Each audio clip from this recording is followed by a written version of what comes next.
Bonjour et bienvenue à Pasteur, j'ai une question. Aujourd'hui, notre question vient de Sandy au Canada. Elle veut savoir pourquoi et comment la déclaration de la parole de Dieu peut influencer le monde spirituel et mon avenir. Ça, c'est vraiment une excellente question. Vous savez que Proverbe chapitre 18 nous dit que la vie et la mort sont au pouvoir de la langue. Il y a beaucoup de chrétiens qui ne comprennent pas pourquoi il est si important de maîtriser sa bouche et de parler de la bonne manière. Mais ce que nous savons, c'est que la Bible en parle beaucoup. Toute votre destinée, même éternelle, dépend en fait de ce que vous allez dire avec votre bouche tout en croyant du cœur. Parce que si tu confesses de ta bouche le Seigneur Jésus et si tu crois dans ton cœur que Dieu l'a ressuscité, tu seras sauvé. Jésus aussi, il a dit, en vérité, si quelqu'un dit à cette montagne, ôte-toi de là, jette-toi dans la mer, et s'il ne doute pas dans son cœur, mais croit que ce qu'il dit arrive, il le verra s'accomplir. Donc, nous voyons que ce qu'on dit et ce qu'on croit fait toute une différence. Il y a une raison pour cela, par exemple, que la Bible nous révèle. Il y en a plusieurs que nous allons mentionner aujourd'hui. Et donc, j'aimerais vous inviter à même mettre votre vidéo sur pause et aller chercher votre Bible et on va étudier ces choses ensemble. La première chose que je veux souligner, c'est le fait que vos paroles, ils ont une puissance ou un pouvoir créateur. Vous êtes créés à l'image de Dieu, à sa ressemblance. Et nous savons que Dieu lui-même, quand il a créé le monde, il a créé avec sa bouche, avec sa parole. Il a dit que la lumière soit et la lumière fut. Hébreux, chapitre 11, verset 3, nous dit ceci. C'est par la foi que nous reconnaissons que le monde a été formé par la parole de Dieu. Et en sorte que ce qu'on voit n'a pas été fait des choses visibles. Donc, l'univers, les planètes, les systèmes solaires, les galaxies, tout a été créé avec la parole de Dieu. Et vous et moi, nous sommes créés à l'image de Dieu. Donc, c'est un peu normal que nos paroles aient une certaine capacité créatrice aussi. Donc, ce qu'on dit est important. Vous savez, selon Jacques chapitre 3, que vos paroles vont diriger votre corps et même déterminer votre destin aussi. Je vais vous lire Jacques chapitre 3, verset 2 qui dit « Nous bronchons tous de plusieurs manières. Si quelqu'un ne bronche point en parole, c'est un homme parfait, capable de tenir tout son corps en bride. Si nous mettons le mort dans la bouche de chevaux pour qu'ils nous obéissent, nous dirigeons aussi leur corps tout entier. Voici même les navires qui sont si grands et que poussent des vents impétueux sont dirigés par un très petit gouvernail au gré du pilote. » Moi, j'aime cette image. Je sais que quand j'étais un petit garçon, j'avais l'occasion de faire du cheval. Et j'avais peut-être 9-10 ans et mon grand-père avait un cheval qui avait 16 mains, un grand cheval, une grosse bête. Mais laisse-moi vous dire que j'étais capable, même si j'étais tout petit, de contrôler ce cheval avec le bride qui se trouvait dans sa bouche.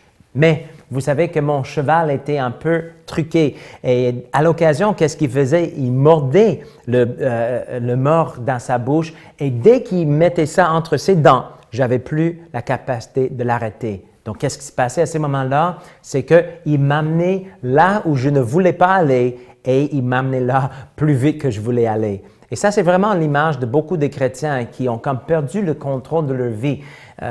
Les circonstances de la vie les amènent là où ils ne veulent pas aller et ils vont plus vite qu'ils veulent aller.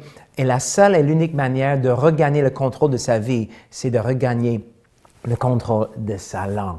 Parce que, comme on a dit, les paroles, ils ont un pouvoir créatrice. Mais aussi, il y a une autre chose. La Bible nous enseigne que les anges, on a posé la question, Sandy a posé la question, qu'est-ce qui se passe? Comment est-ce que mes paroles peuvent affecter le monde spirituel? Mais une chose aussi qui est importante à réaliser, c'est que les anges sont en train d'écouter ce qu'on dit. Psaume 103 dit « Bénissez l'Éternel, vous, ses anges, qui êtes puissants en force et qui exécutez ses ordres en obéissant à la voix de sa parole, en obéissant à la voix de sa parole. » Donc, les anges ont été créés par Dieu pour écouter la parole de Dieu et pour agir en conséquence. C'est intéressant, n'est-ce pas? Quand vous dites la même chose que Dieu dit et quand vous déclarez la parole de Dieu, les anges agissent. On voit cela en Daniel, par exemple. Daniel chapitre 10, verset 12. C'est un verset extraordinaire. Daniel qui a prié et qui a déclaré des choses de Dieu. Un jour, un ange est apparu et voici qu'est-ce que l'ange lui a dit. Il me dit, Daniel, ne crains rien. Car dès le premier jour où tu as eu à cœur de comprendre et de t'humilier devant ton Dieu, tes paroles ont été entendues et c'est à cause de tes paroles que je viens. Donc l'ange dit à Daniel, c'est à cause de tes paroles que je viens. Donc c'est la même chose pour vous et pour moi. Quand on dit la parole de Dieu et on déclare la parole de Dieu, les anges agissent en notre faveur. Mais n'oublions pas une autre chose, c'est que Satan, Lucifer était un ange aussi. Et tous les anges déchus, tous les démons en fait qu'on voit à l'œuvre, ils ont été créés pour entendre les paroles et agir aussi. Donc, si vous êtes en train de déclarer les mauvaises choses, si vous êtes en train de parler contre la parole de Dieu, les esprits méchants entendent cela aussi et ils agissent. Moi, je veux que les anges de Dieu travaillent en ma faveur et je ne veux pas donner accès ou la possibilité aux démons et aux esprits méchants d'agir. Alors, c'est pourquoi il faut contrôler sa langue. Donc, notre langue a une puissance créatrice. On voit que ça contrôle notre corps et notre destin. On voit aussi que les anges sont à l'écoute de nos paroles. Mais vous savez qu'il y a autre chose aussi qu'il ne faut pas oublier. Que Dieu lui-même, il est à l'écoute de nos paroles. Il y a un verset que j'aimerais lire, en fait, en Nombre 14, 28, qui dit « Dis-le, je suis vivant, dit l'Éternel. Je vous ferai ainsi que vous avez parlé à mes oreilles. » Dieu est en train de dire, je vais faire comme vous avez parlé. Ce que j'ai entendu sortir de votre bouche, je vais agir en conséquence. Donc Dieu lui-même, il nous écoute. Et c'est pourquoi il faut prendre vraiment une décision de maîtriser sa langue avec l'aide du Saint-Esprit et de dire les bonnes choses. Donc, qu'est-ce qu'on peut faire pour produire des bons résultats dans notre vie? Il y a plusieurs conseils pratiques que j'aimerais vous donner. La première chose, si on veut que nos paroles produisent des bons résultats, dites toujours la même chose que Dieu dit. En fait, le mot « confesser », on a dit, Romains 10 a mentionné, verset 9, que si tu confesses de ta bouche le Seigneur Jésus, le mot « confesser » veut dire littéralement dire la même chose. C'est en fait, en grec, c'est « homologos », c'est la même parole ou le même mot que Dieu utilise. Quand tu dis la même chose que Dieu dit, tu es en train de créer et de former votre monde comme Dieu a formé l'univers. Vous êtes en train de déclarer les paroles que les anges peuvent entendre et ils vont exécuter ces choses en conséquence. Et en même temps, Dieu lui-même va entendre que tu dis la même chose qu'il dit et vos circonstances, votre monde va changer pour devenir conforme à la volonté de Dieu. Donc, dis la même chose que Dieu dit. Et une autre chose qu'on voit dans la parole de Dieu, la parole de Dieu nous appelle à appeler les choses qui ne sont pas comme si elles étaient déjà. Alors, si tu veux que les choses changent dans votre vie, dis la même chose que Dieu dit et appelle les choses qui ne sont pas comme si elles étaient déjà. Je vais vous donner un exemple. Ça, c'est Romains 4, verset 17.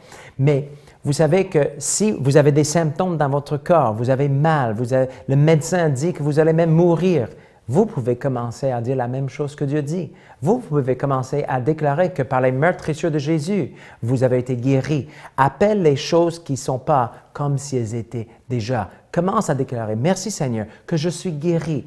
Comme vous déclarez que vous êtes sauvé, vous pouvez déclarer aussi que vous êtes guéri. Seigneur, peu importe qu'est-ce que je vois, je crois à ta parole plus que je crois à ce que je vois. Et je dis que par les meurtrissures de Jésus-Christ, j'ai été guéri. Et si j'ai été guéri, alors je suis guéri. La parole de Dieu Dieu dit par exemple que l'amour de Dieu est répandu dans votre cœur.